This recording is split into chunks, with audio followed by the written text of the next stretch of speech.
wasaaradda horumarinta haweenka iyo arrimaha qoyska iyadoo qayb ka ah guddiga wacyigelinta ee Puntland ee arrimaha coronavirus-ka waxay halkaan bulshada reer Puntland uga soo gudbinaysaa qoysaska reer Puntland fariinta ku wajahan cudurka coronavirus-ka sida aad la socotaanba cudurkan oo ku faraba'an ku haya caalamka oo dhan waxaa loo baahan yahay habka aynu u dhaqmayno inuu noqdo mid ka hortagaya inuu cudurkani uu soo gaaro deegaanadeena oo ku faafo waxaa loo baahan yahay in la joogteeyo faradhaqa oo ah arinta ugu muhiimsan ee la isla gartay caalamka oo dhan inay tahay mid ka hortagta wax ka tarta fiditaanka cudurka waxaa la rabaa kulamada dadka isugu imaanayaan inaad ka digtoonaataan waxaa la rabaa qoysaska reer Puntland inay sameeyaan ay ka taxadaraan haday joogaan dad waaweyn oo waayeel oo daawooyin qaata inay mar walba ka sii diyaar garoobaan oo guryaha u dhigaan agabkii ay u baahnaayeen oo daawooyinku ay ku jiraan hooyada uur kale iyada waxa loo baahan yahay iyadana inay taxadar badan muujiso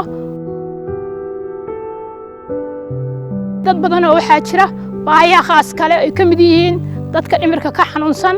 oo ama lixaadkoodu kala dhantaalan yahay waxaa loo baahan yahay dadka laftigooda fariinta in lagu gaarsiiyo qaab ay u fahmayaan lana muujiyo taxadarkii ku wajahnaa dadkaas oo ay uga hortagi lahaayeen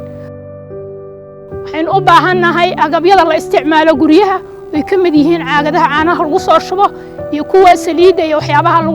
la midka lagu soo shubo oo aynu guryaheena u isticmaalno inaynu joojino waxaa la rabaa caruurta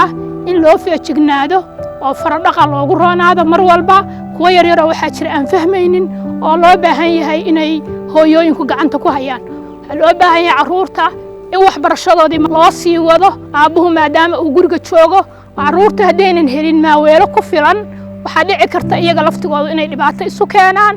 ama aysan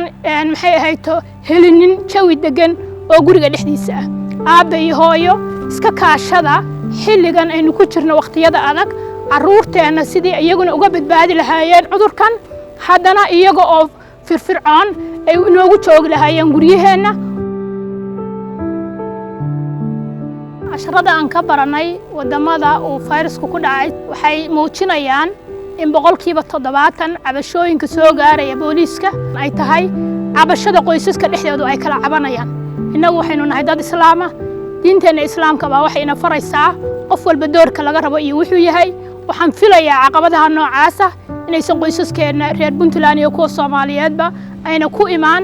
ay noqoto arrimaha qoyska mid la isla qabto oo caruurtii iyo dadkii waayeelka ah iyo xanaanadoodii aabaha iyo hooyadu ay si fiican uga qayb qaataan labadooduba